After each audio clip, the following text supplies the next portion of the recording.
If you enjoyed this audiobook, please consider liking, sharing, and subscribing to the channel. Chapter 1, Finding Your Why. Part 1, The Moment You Start Asking Why.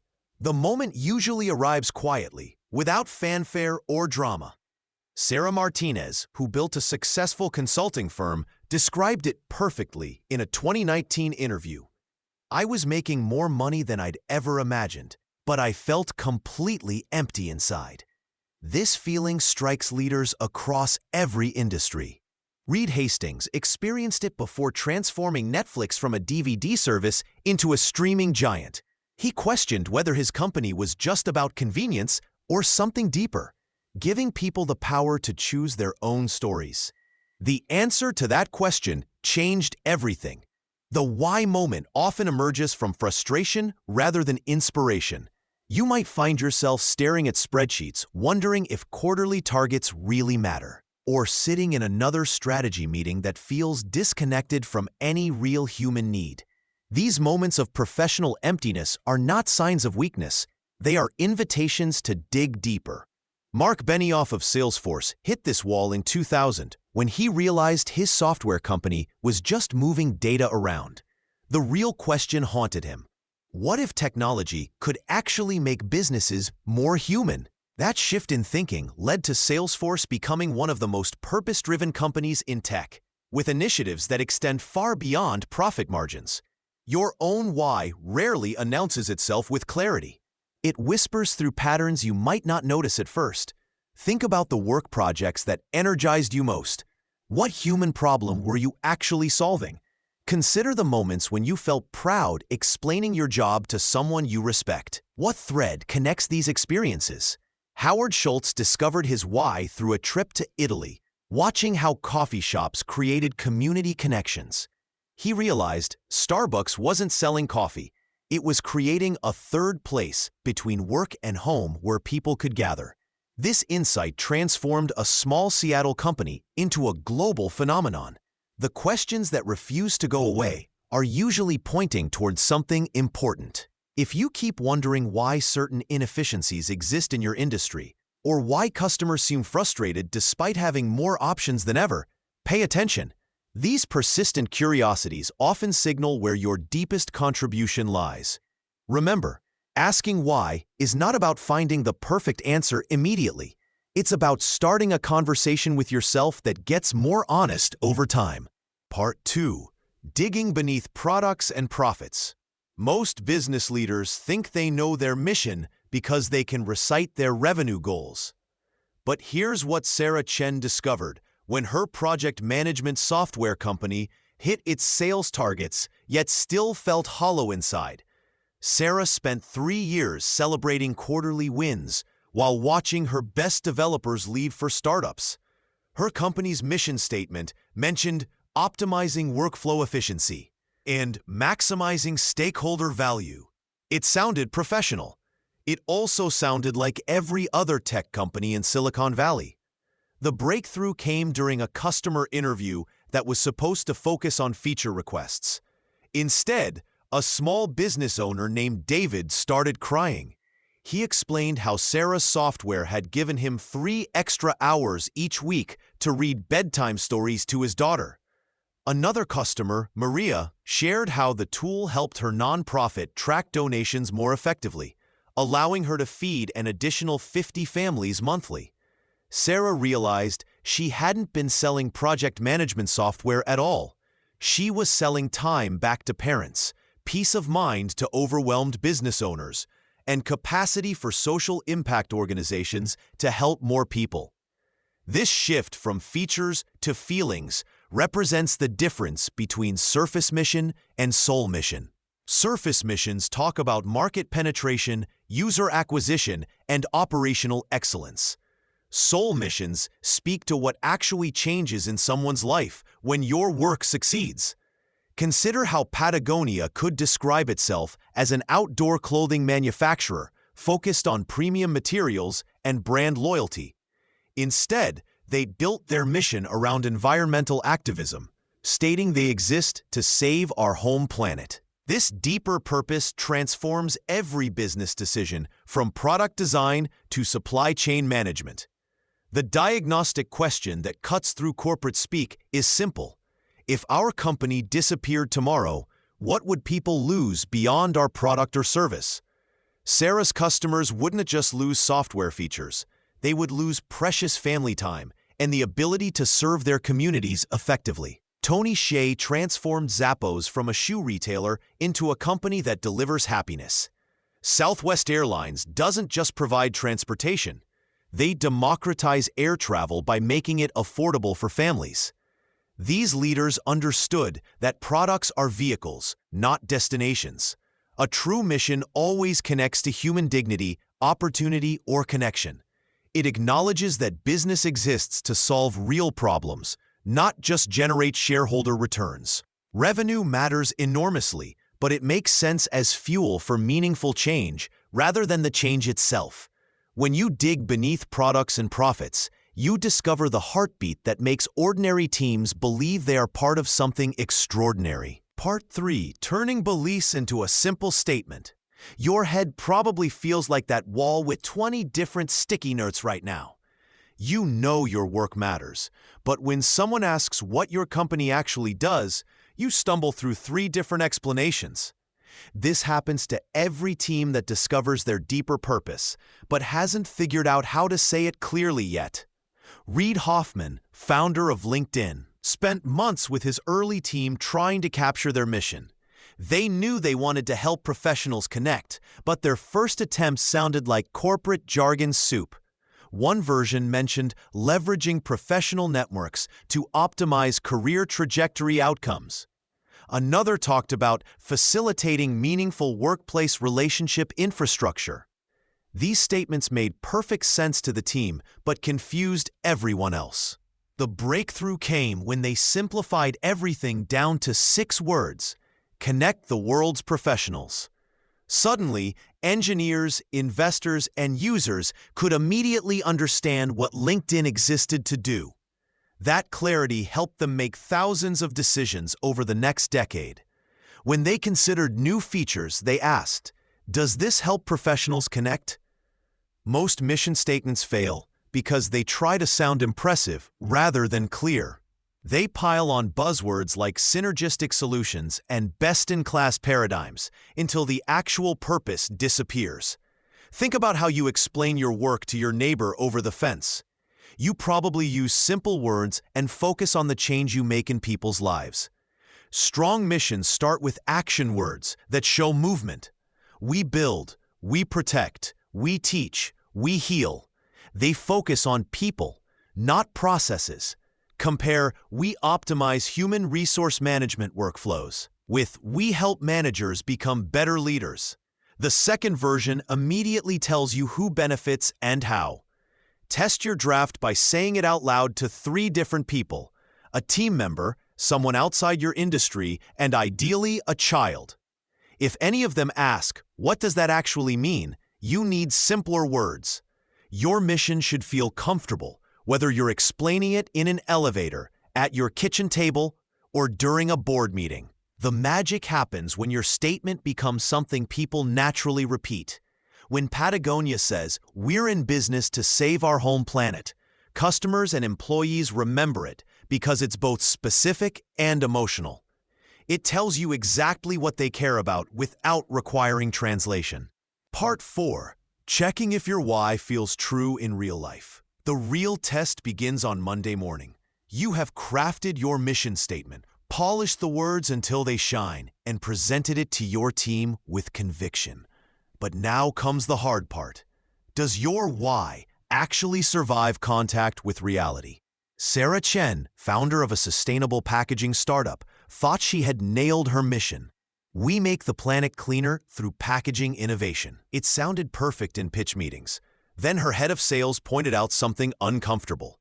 Their biggest client was a fast fashion company that produced thousands of disposable items weekly. Sarah's calendar was packed with meetings about cutting costs, not environmental impact. Her conversations focused on margins, not meaningful change. The disconnect felt jarring. This happens more than most leaders admit. A mission can sound inspiring in theory while feeling hollow in practice. The true test is not whether your statement looks good on a website. It is whether you can honestly say it describes what you actually do each day. Try this simple exercise. Look at your calendar from last week. What percentage of your time went toward activities that directly serve your stated mission? If the number feels uncomfortably low, your why might need adjustment. When Brian Chesky talks about Airbnb belonging anywhere, he spends real time with hosts and guests, not just reviewing financial reports. Pay attention to your energy levels too. Does saying your mission out loud make you feel more energized or more tired? Authentic purpose tends to generate energy, while forced purpose drains it. When Howard Schultz spoke about Starbucks creating community connection through coffee, colleagues noticed his voice became more animated, his gestures more natural. Here is another telling sign. Do people naturally repeat your mission back to you in their own words? When Southwest Airlines said they democratize air travel, customers started using similar language without prompting. They talked about flying being accessible to everyone, not just business travelers. The most honest missions feel both slightly scary and deeply familiar. They stretch you towards something bigger while sounding like something you would naturally say. If your mission feels completely comfortable, it might not be ambitious enough. If it feels completely foreign, it might not be authentically you. Chapter 2. Painting the Future in Words. Part 1. From Fuzzy Ideas to a Clear Picture. The moment Sarah Williams realized her startup was stuck happened during a board meeting when an investor asked, "What exactly do you do?" After stumbling through 3 different explanations, she knew something had to change. Sarah's problem wasn't uncommon. Her team of 12 talented engineers could build amazing software, but when asked about their mission, responses ranged from "we help businesses grow" to "we make work better." These fuzzy phrases sounded nice, but painted no real picture anyone could see or feel. Everything shifted when Sarah's mentor, a former CEO, visited their office and asked a simple question: "If I walked into this company 5 years from now, what would I actually notice?" The question caught Sarah off guard. She had never tried to describe their future in concrete terms. That evening, Sarah sat down with a blank document and forced herself to write what someone would see, hear, and experience in their future office. Instead of saying, "we'll be successful," she wrote, "A customer service manager in Chicago will solve her team's biggest problem in under 10 minutes using our software, then immediately show her colleague how to do the same thing." The exercise revealed something powerful. When Sarah described specific people solving real problems, the future became vivid. She could picture the relieved expression on that manager's face, hear the conversation with her colleague, even imagine the confidence spreading through that Chicago office. Sarah began painting more scenes. She wrote about their own office 5 years out, describing the energy of teams shipping features that customers actually requested, the wall displays showing real impact metrics from actual companies, and new hires who joined specifically because they heard how their work would matter. This concrete storytelling replaced abstract hopes with specific images. Instead of meaningful work, Sarah could point to the small business owner in Portland who would save 4 hours every week. Rather than innovative solutions, she described the exact moment when their software would suggest the perfect response to a frustrated customer. The transformation happened gradually. During team meetings, Sarah noticed people referring back to these specific scenarios. When choosing between feature requests, developers would ask, "Which one gets us closer to that Chicago manager solving her problem in 10 minutes?" Research from Harvard Business School shows that teams with clear, specific visions make decisions 60% faster than those operating with vague mission statements. Sarah's team proved this data correct. Their concrete future picture became a reference point that simplified countless daily choices. The key breakthrough came when Sarah realized that clarity doesn't restrict creativity, it channels it. Her engineers still innovated freely, but now their creativity aimed toward a shared target everyone could visualize. They weren't just building software. They were creating specific moments of success for real people. By making their future tangible through detailed scenes and sensory descriptions, Sarah's team finally had something worth building toward that everyone could see in their minds. Part 2. Inviting your team into the same future. The real magic happens when you stop presenting your vision like a finished painting and start treating it like a collaborative sketch. Reed Hastings learned this the hard way at Netflix. His original vision for the company focused purely on DVD delivery efficiency. But when he brought his team into conversations about the future, engineer after engineer kept asking, what happens when internet speeds get faster? Their persistent questions pushed Hastings to expand his thinking toward streaming, fundamentally reshaping Netflix's destiny.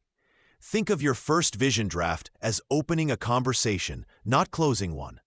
When Airbnb's Brian Chesky gathered his early team around a conference table in 2009, he didn't announce a predetermined future. Instead, he shared his rough sketch about helping people belong anywhere and asked, what does belonging actually look like to you? One designer talked about feeling at home in a stranger's kitchen. A developer mentioned the comfort of having local recommendations. These personal stories didn't just validate Chesky's vision, they made it richer and more human. The most powerful question you can ask your team is deceptively simple.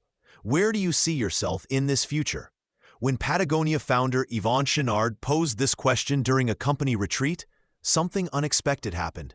The quietest person in the room, a warehouse worker, spoke up about wanting her children to inherit clean mountains. Her words became central to Patagonia's environmental mission statement, proving that breakthrough insights often come from unexpected voices. Create space for these conversations to breathe. Microsoft's Satya Nadella discovered this during his transformation of the company culture. Rather than mandating his empower every person vision from the top, he spent months in listening sessions across different departments. Engineers talked about enabling creativity through code. Sales teams discussed removing barriers for customers. Each group added their own interpretation, and Nadella carefully captured their language, weaving it back into communications. The goal isn't consensus, it's ownership. When people hear their own words reflected in the company's future story, something shifts. They stop seeing it as the leader's dream and start claiming it as their collective aspiration. This co-creation process transforms a vision from a corporate messaging into something people genuinely want to build together. Part 3. Keeping the vision short, sticky, and human. Most companies announce their vision in a 3-paragraph statement that could cure insomnia. The real test happens the next day when someone asks an employee, "What's your company trying to build?" And they stammer through corporate jargon before giving up. Southwest Airlines cracked this problem early. Their vision wasn't buried in mission statement poetry. It was democratize the skies. 4 simple words that a baggage handler could explain to their neighbor. The difference between forgettable and unforgettable visions often comes down to translation. Nike didn't say, facilitate athletic achievement through innovative footwear solutions. They said, just do it. That phrase worked because it spoke like humans speak, not like strategy consultants, right? When Warby Parker wanted to explain their future, they didn't create a manifesto about optical retail disruption. They said they wanted to make buying glasses feel like buying a vintage jacket at a great price.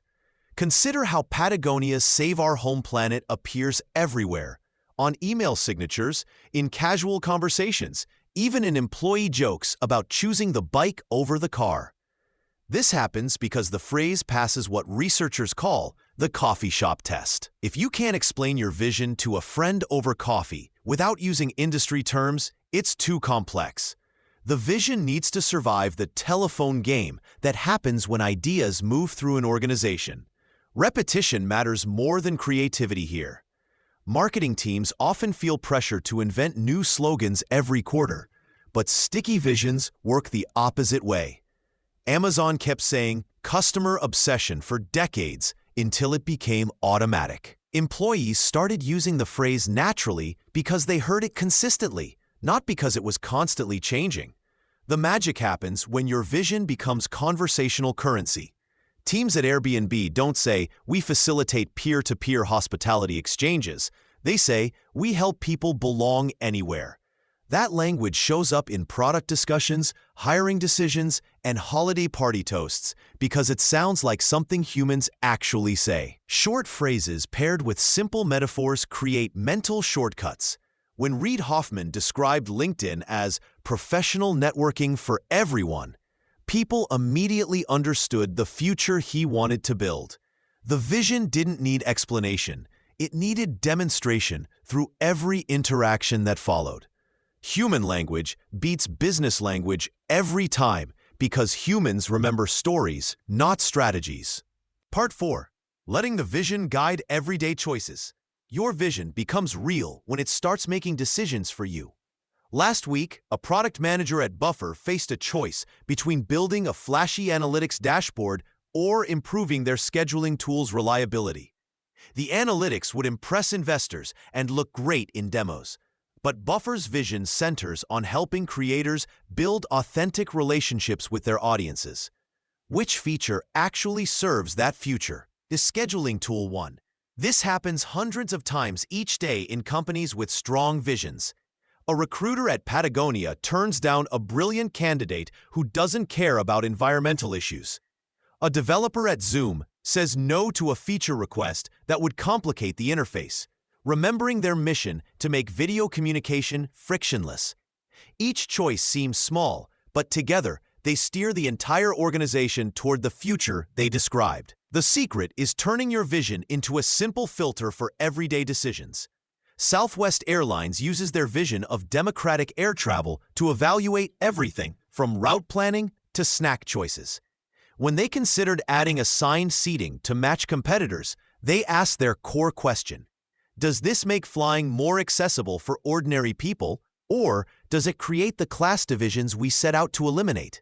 The answer kept them focused on their original path. Smart teams build this filter into their regular rhythms.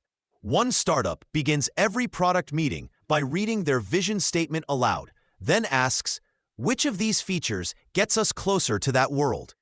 A consulting firm ends client proposals with a vision check. Does this project advance our goal of making great strategy accessible to mid-sized companies? These small rituals keep the future picture present in daily work. The most powerful visions work like a compass needle, always pointing toward true north. When Warby Parker's co-founders were deciding whether to open physical stores, they didn't analyze market data first.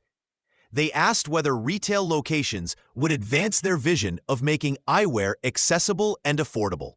The stores became extensions of their mission, not departures from it. Your vision should feel less like a poster on the wall and more like a quiet voice in every meeting.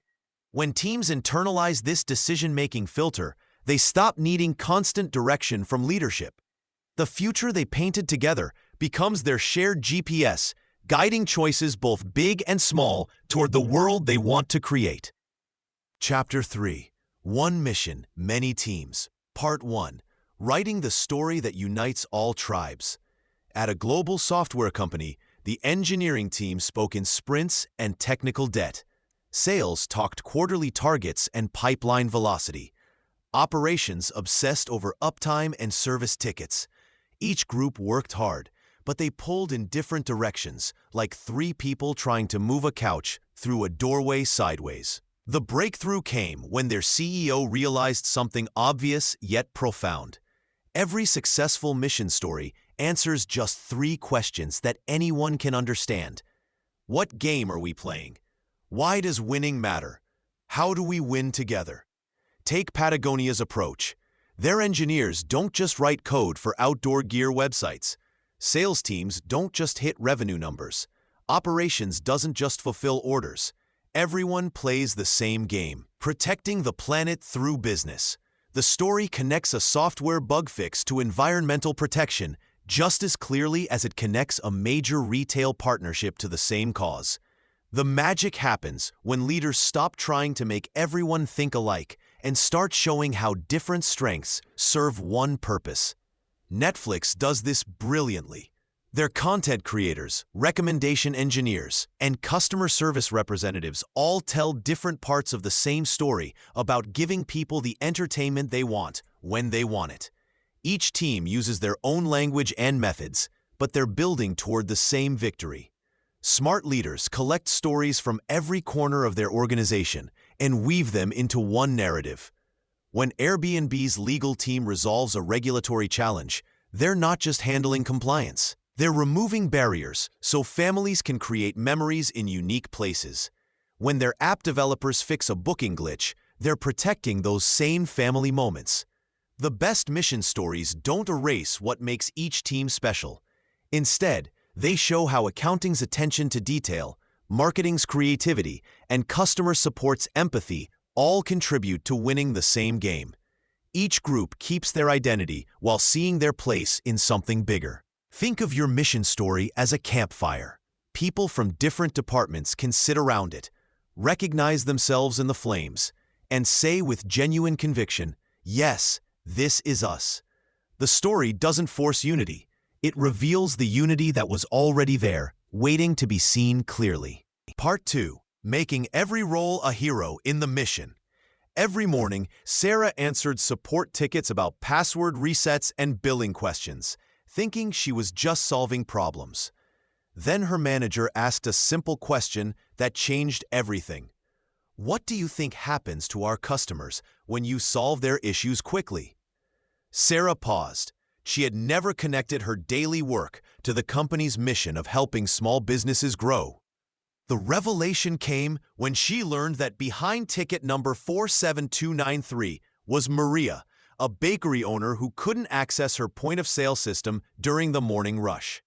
Sarah's 15-minute fix meant Maria didn't lose a day's worth of sales. Suddenly, Sarah wasn't just closing tickets, she was protecting someone's dream. Southwest Airlines mastered this connection decades ago. Their baggage handlers don't just move luggage. They understand that every bag delivered on time helps families reunite or business deals close successfully.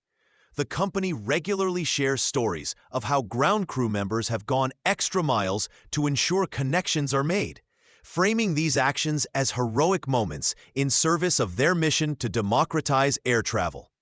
Most people want to feel like heroes in their own work story. The problem is that leaders often assume employees can see the connection between their tasks and the bigger picture. They can't. A janitor at NASA once famously told President Kennedy, "I'm helping put a man on the moon." That janitor understood something many employees today don't: how their daily work fits into the grand mission. The best leaders actively map this connection. They ask team members, "When did you feel most proud of your work this month?" Then they show how that proud moment directly advanced the mission. When someone in accounts payable mentions feeling good about catching an error that saved the company money, smart leaders don't just say "nice work." They connect it. That saved money means we can invest in better tools for our customer success team, which helps us deliver on our promise to help customers succeed. Patagonia does this brilliantly. Their warehouse workers don't just ship outdoor gear. They understand that every carefully packaged jacket might be the difference between someone having a transformative outdoor experience or staying inside. The company regularly shares customer stories about life-changing adventures made possible by their products, helping everyone from designers to shipping clerks see their role in enabling those moments. The technique is surprisingly simple.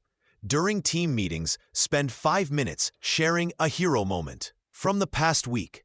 Tell the story of how someone's ordinary work had an extraordinary impact on a customer, colleague, or the mission itself. Make it specific, make it real, make it about the person in the room. When people see the clear line from their daily work to the bigger story, engagement follows naturally. They stop seeing themselves as cog in a machine and start seeing themselves as essential characters in a story worth telling. Part 3. Rituals, meetings, and messages that echo the mission. The most powerful missions live in the small moments, not the big speeches. When Patagonia employees start Monday meetings by sharing a photo of damaged gear they helped a customer repair, they're not just discussing returns. They're living their mission to build products that last. These tiny rituals matter more than any poster on the wall. Your existing meetings already happen. The question is whether they accidentally reinforce your mission or accidentally ignore it. At Atlassian, team stand-ups begin with a simple prompt. Share one way our work helped teams work better together yesterday. This 30-second edition transforms routine updates into mission reminders. The ritual feels natural because it builds on something people already do. Consider how Buffer redesigned their performance reviews. Instead of starting with goals and metrics, they begin each conversation with the question, when did you feel most connected to our mission of authentic communication this quarter? Employees share specific stories, helping a frustrated customer find their voice on social media, or simplifying complex features so small businesses could use them easily. Only then do they discuss targets and development areas. The magic happens in the mundane details. Zoom backgrounds featuring customer success stories. Slack channels dedicated to sharing mission moments from across departments. Internal newsletters that spotlight how different teams contributed to the same customer win. These aren't elaborate ceremonies. They're gentle tilts toward meaning in spaces people already inhabit. Physical environments tell stories too. Warby Parker displays customer photos wearing their glasses throughout their offices, making the mission of accessible eyewear visible in hallways and meeting rooms. For remote teams, shared digital spaces serve the same function. A pinned message in the main channel showing this week's customer impact creates the same emotional anchor. The test of any ritual is whether it feels forced or natural. At Slack, all-hands meetings include a segment called Slack Love, where employees share screenshots of customers using their product to solve real problems. People look forward to these moments because they connect daily code commits and bug fixes to human stories. Even visual symbols carry weight. Patagonia's 1% for the Planet logo appears on employee badges, invoicing software, and email signatures, constant, gentle reminders of their environmental commitment. These details cost nothing, but create countless opportunities for the mission to surface naturally. The goal isn't more meetings or ceremonies.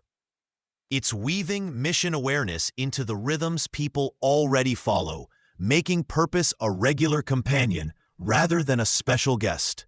Part 4. Handling doubt, cynicism, and conflict without losing the story. Sarah Chen felt her heart sink as she read the anonymous feedback. This mission stuff feels fake. We say we care about customer success, but we still ship features with known bugs to hit our quarterly numbers.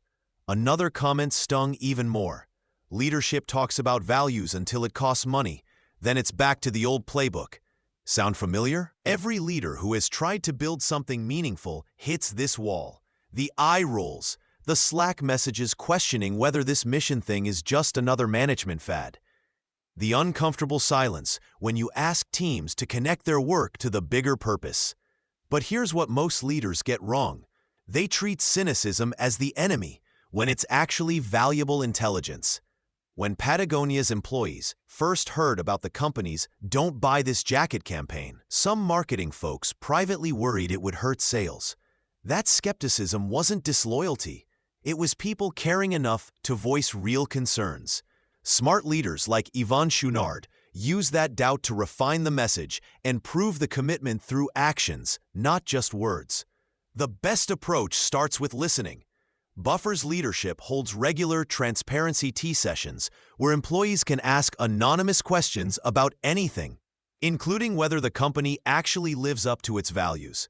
When someone called out inconsistencies between their diversity mission and their hiring practices, CEO Joel Gascoigne didn't get defensive. He shared the feedback publicly, admitted the gaps, and laid out specific changes with timelines. Conflict around priorities actually signals something good. People care enough to argue about what matters most.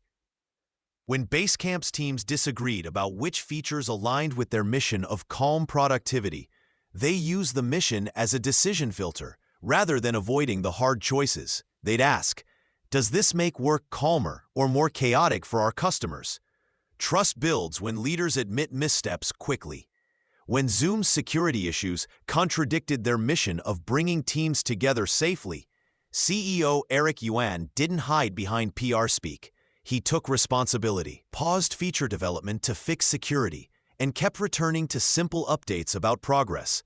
The mission became more believable because he treated it as something worth protecting, even at cost. The secret isn't eliminating doubt. It's showing that the mission can handle real scrutiny.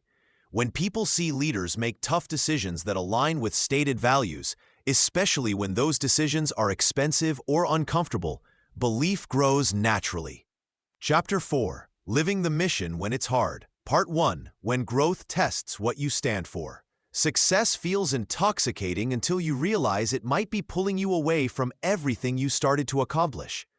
Ben Jerry's faced this exact crossroads in the 1990s. The ice cream company had built its reputation on social activism and quirky flavors. But as growth accelerated, corporate suitors came knocking. Unilever offered $326 million. The founders watched their mission-driven company become a bidding war prize. They eventually sold, knowing their grassroots culture would likely change forever under corporate ownership.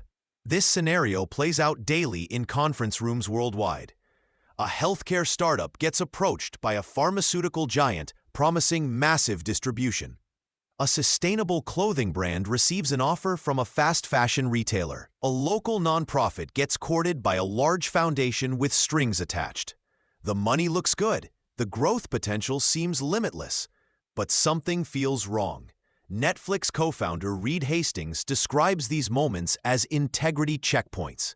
When opportunity knocks, you discover whether your mission lives in your marketing materials or in your decision-making process. Patagonia walked away from countless licensing deals that would have diluted their environmental message. They chose slower growth over compromised values. The emotional weight hits hardest when investors apply pressure. Venture capitalists often push for faster scaling, broader markets, or cheaper production methods that conflict with founding principles. Leaders feel torn between disappointing stakeholders and betraying their core beliefs. Smart leaders ask themselves a simple question before major decisions. If we say yes to this opportunity, what are we saying no to in our mission? This filter helps separate genuine growth from growth that erodes purpose. Warby Parker demonstrates this approach beautifully. When offered partnerships with big-box retailers, they declined because it would compromise their direct-to-consumer model and social impact program. They prioritized mission alignment over immediate revenue expansion. The fear of missing out creates internal pressure. Competitors might grab opportunities you reject. But companies that stay true to their mission often find better-aligned opportunities emerge naturally. Their reputation for integrity attracts partners who share similar values. Real integrity gets tested, not during calm strategic planning sessions, but in high-stakes moments when walking away from easy money protects what you truly stand for. These decisions shape whether your mission survives success or becomes its casualty. Part 2. Small daily habits that keep the mission alive. The integrity test in those high-stakes moments reveals who you really are. But what happens the next day? When the cameras are gone and the dramatic decisions fade into memory, how do you keep that mission breathing in the ordinary moments? The most powerful missions live in the small spaces. They survive in the 5 minutes before a meeting starts, in the questions you ask during performance reviews, and in the stories you choose to tell at lunch. Sarah Blakely, founder of Spanx, reads customer emails every morning before checking her calendar. Not for business intelligence or market research. She reads them to remember why she started the company in the first place. This isn't about grand gestures or motivational speeches. It's about the quiet habits that nobody sees but everyone feels. The CEO of Patagonia blocks 2 hours every Friday afternoon to walk the warehouse floor. He doesn't have an agenda or a clipboard. He just listens to the people who ship products to customers who trust the company's environmental mission. Consider designing your own mission micro-habits. In one-on-ones, ask your team members to share one way their work connected to the company purpose that week. When giving feedback, tie specific behaviors back to the values you claim to care about. Block 30 minutes each month to call a customer or beneficiary directly. These actions feel almost embarrassingly simple. They don't appear on strategy slides or impress investors, yet they accumulate like compound interest. Mark Benioff of Salesforce ends every town hall meeting by sharing one story about how their technology helped solve a real problem for someone. This 15-minute ritual has shaped how thousands of employees think about their daily work. The mission lives in these repeated choices. When you consistently ask purpose-focused questions, your team starts asking them too. When you regularly connect work to impact, that connection becomes muscle memory. The habits are invisible individually, but loud collectively. Your team watches how you spend your first 10 minutes and last 10 minutes of each day. They notice what stories you choose to retell and which metrics you celebrate first. These micro moments slowly shape who you and your organization become. The mission doesn't survive because you wrote it well. It survives because you lived it in small ways, until those ways became everyone's ways. Part 3. Letting people challenge and refresh the mission. Your mission is only as strong as the people willing to challenge it when it drifts off course. The smartest thing Patagonia ever did was listen when their youngest employees questioned whether the company was truly walking its environmental talk. In 2011, fresh hires noticed a gap between the company's green mission and some of their supply chain practices. Instead of dismissing these concerns, leadership created formal channels for anyone to raise questions about mission alignment. This led to major changes in how they sourced materials, and eventually to their $1 billion climate pledge. Most leaders treat their mission like a family heirloom, beautiful, precious, and absolutely not to be touched. But missions that never evolve become museum pieces. The world shifts, customer needs change, social expectations grow. Your frontline team members see these changes first, long before they reach the C-suite. Consider how Netflix employees pushed back when the company's original mission of convenient DVD delivery no longer matched what customers actually wanted. The team closest to customer feedback kept raising concerns about streaming demand. Leadership could have stuck to their original mission statement, but they listened instead. They refreshed their purpose around entertainment accessibility, which opened the door to becoming a content creator, not just a distributor. Creating space for mission feedback requires genuine safety. At HubSpot, they run quarterly sessions where anyone can ask whether their mission statement still makes sense. No question is off limits. Employees have challenged everything from outdated language to whether their growth goals align with their stated values. These conversations often feel uncomfortable, but they keep the mission honest. The key is framing these discussions properly. You are not asking people to tear down what you built. You are asking them to help you keep it relevant. When someone questions your mission, resist the urge to defend it immediately. Instead, ask follow-up questions. What specifically feels off? What would make it clearer? How does it land with new customers or team members? Some of the best mission updates come from the newest voices. Recent graduates often spot language that feels exclusive or outdated. International team members catch cultural assumptions that limit global impact. Entry-level employees notice when the mission sounds impressive in meetings but feels impossible to live out daily. Smart leaders schedule regular mission checkups the same way they budget for equipment maintenance. Buffer reviews their mission annually, gathering input from across the organization. They ask simple questions. Does this still capture why we exist? Would we write it differently today? What might we be missing? The goal is not constant change, but thoughtful evolution. Your mission's heart should remain steady, while its expression adapts to stay clear and compelling. When you hold your mission with open hands, it grows stronger rather than stagnant. Part 4. Leaving a legacy that outlives your role. The haunting question that keeps many leaders awake at night is whether their life's work will survive their departure. Reid Hoffman, LinkedIn's founder, once admitted he feared the company would lose its soul when he stepped back from daily operations. This anxiety runs deeper than ego. It touches the fundamental question of whether we've built something meaningful or merely personal. The uncomfortable truth is that most organizations do struggle when their founding leader leaves. Studies show that founder-led companies often see culture shifts within 18 months of leadership transitions. But here's what those statistics miss. The organizations that thrive after transitions are those where the mission was never about the leader in the first place. Consider Southwest Airlines, which maintained its scrappy, customer-first spirit long after Herb Kelleher stepped down as CEO. The mission lived on because Kelleher had spent decades embedding it into hiring practices, training programs, and even the airline's jokes over the intercom.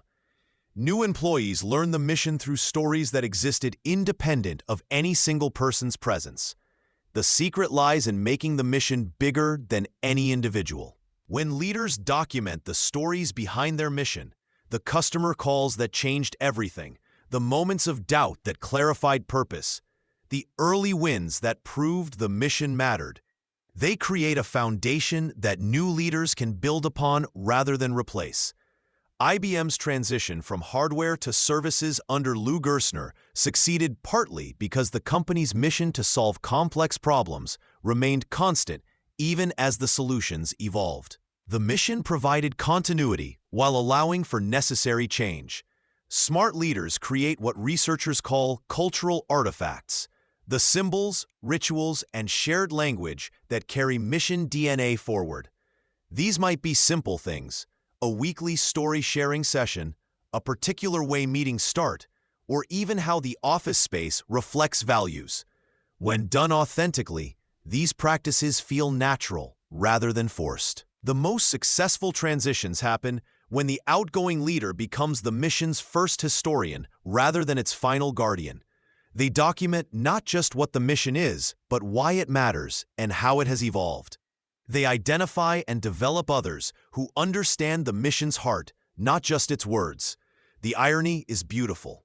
When leaders stop trying to be indispensable, they often create something far more valuable than personal legacy. They build living missions that grow stronger with each person who carries them forward.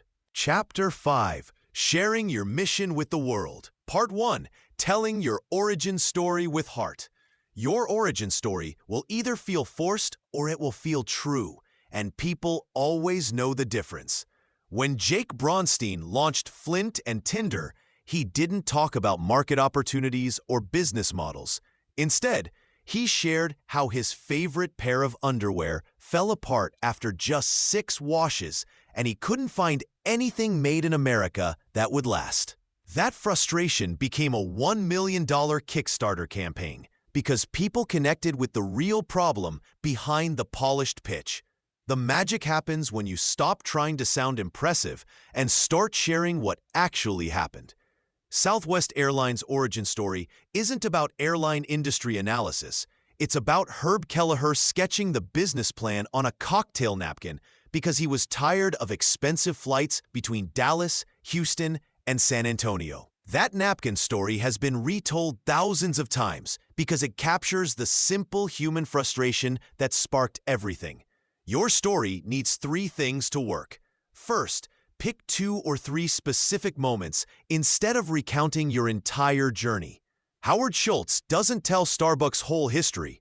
He focuses on that day in Milan when he watched Italians gathering in coffee bars, realizing that coffee wasn't just a beverage, but a daily ritual that brought people together. One clear scene beats 10 vague memories. Second, name your actual emotions instead of hiding behind business speak. When Reed Hastings talks about Netflix's beginning, he mentions feeling embarrassed about late fees at Blockbuster. That embarrassment is more powerful than any corporate mission statement because everyone has felt it. People trust leaders who admit they felt frustrated, confused, or even scared. Third, connect your past struggles to the problem you're solving now. Sarah Blakely's Spanx story works because she links her personal frustration with pantyhose to a universal problem millions of women face. She doesn't position herself as a hero who saved the day. She positions herself as someone who shared a common struggle and decided to do something about it. The best origin stories feel like conversations with friends, not presentations to investors. When you share yours, focus on the moments that made you think, someone should fix this, rather than I should start a company. That difference transforms you from a business owner into someone who simply couldn't ignore a problem that mattered. People follow those kinds of leaders because they understand the journey that brought them here. Part 2. Speaking to customers who believe what you believe. Most companies sound like everyone else when they talk to customers.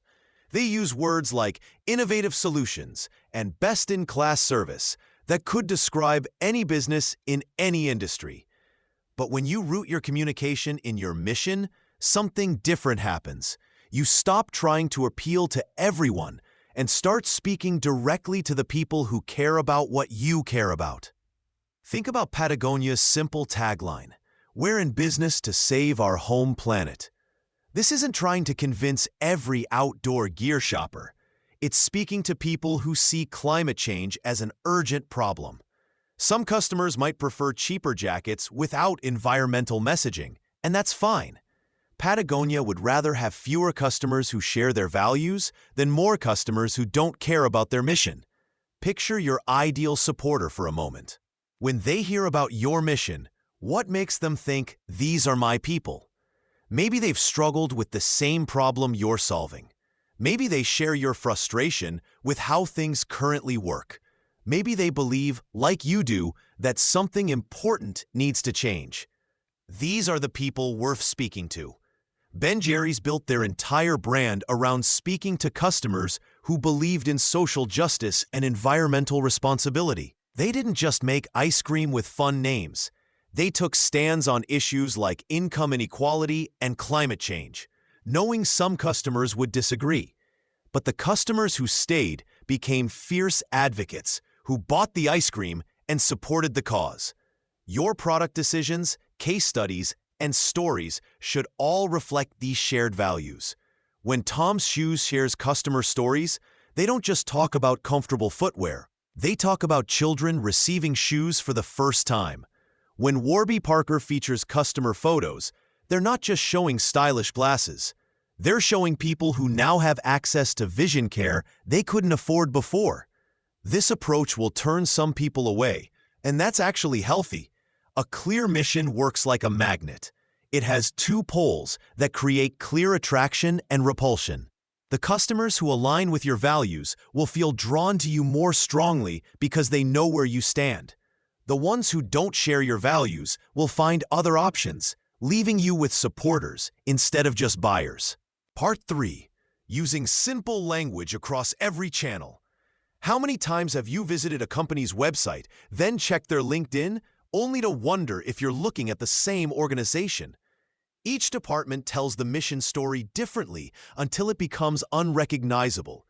The marketing team loves aspirational language about transforming industries. The sales team strips it down to features and benefits. Human resources adds personality and culture speak. By the time customers encounter all these versions, they're confused about what the company actually does or stands for. Netflix faced this exact challenge in their early streaming days. Their website talked about revolutionizing entertainment. Their customer service scripts mentioned convenient access to movies. Their job postings emphasized disrupting traditional media. Each touchpoint told a different story about the same mission. The solution came when they agreed on core phrases that every team would use. Great storytelling available anywhere, and giving creators a home for ambitious projects. Marketing could elaborate on these themes. Sales could connect them to specific features, but everyone started from the same foundation. The key is creating what communication experts call a message architecture. Write down 3 to 5 simple phrases that capture your mission's essence. These become the building blocks that every team uses, whether they're writing a tweet, preparing a presentation, or updating the company handbook. Patagonia mastered this approach with phrases like "build the best product" and "cause no unnecessary harm." Their CEO uses these exact words in interviews. Their product descriptions reference them. Their environmental campaigns build on them. The language stays consistent while the application varies by context. Test your core phrases with people outside your company.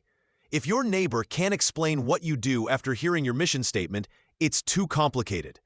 Starbucks doesn't say they facilitate community connection through artisanal beverage experiences.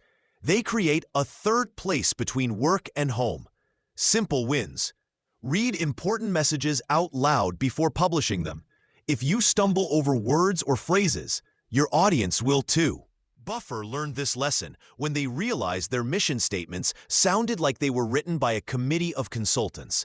They simplified to build tools that help people be more authentic online, and suddenly their entire team could explain what they did without preparation. When your mission sounds the same everywhere, something powerful happens. People start finishing your sentences. They share your content because it feels clear and memorable. Most importantly, they begin repeating your mission in their own words, becoming advocates instead of just customers. Part 4. Measuring success beyond numbers alone. Do you still check on the mission 6 months later, or does it become background noise, like elevator music? Patagonia's founder Yvon Chouinard knows the difference between missions that stick and those that fade. When Patagonia measures success, they track revenue like everyone else, but they also count something else: how many people they convince not to buy their products. Their "don't buy this jacket" campaign seemed crazy to Wall Street analysts. Why tell customers to avoid purchasing? Because their real mission goes beyond profit. They want people to buy less and care more about the environment. This dual focus changed everything. Sales actually increased because customers trusted a company brave enough to put values before quick wins. Employees stayed longer because their work felt meaningful. Partners chose Patagonia over competitors offering better terms because the mission felt real. Most companies obsess over numbers that make shareholders happy but leave everyone else empty. Revenue grows while employee satisfaction drops. Customer acquisition increases while loyalty disappears. These hollow victories look impressive in quarterly reports, but create fragile foundations. Ben Jerry started tracking what they called social mission metrics, alongside financial ones. They measured how their advocacy campaigns changed conversations about social justice. They counted letters from customers saying the company inspired them to vote or volunteer. They tracked how many employees felt proud to work there versus just satisfied with their paycheck. Smart leaders designed simple dashboards that balance hard data with human stories. Netflix tracks subscriber growth, but also measures how their content creators feel about artistic freedom. Airbnb watches booking numbers while collecting stories of hosts and guests, forming lasting friendships across cultural divides. The trick lies in asking different questions during monthly reviews. Instead of just, "Did we hit our targets?" try, "Did we move closer to our mission?" Instead of "What drove growth?" ask, "What made us proud?" These conversations surface patterns that spreadsheets miss. Mark Benioff at Salesforce learned this when employees started leaving despite great compensation packages. Exit interviews revealed people felt disconnected from purpose. They introduced Ohana culture metrics, measuring belonging and impact alongside traditional performance indicators. Your mission dashboard might track customer testimonials alongside conversion rates, employee retention next to profit margins, community partnerships beside market share. When these broader measures align with financial success, you build something sustainable that people choose to support through difficult seasons. A compelling mission becomes visible in unexpected places: unsolicited customer emails, employee social media posts, competitor companies trying to copy your approach. You feel it in meetings where difficult decisions become easier because values provide clear guidance.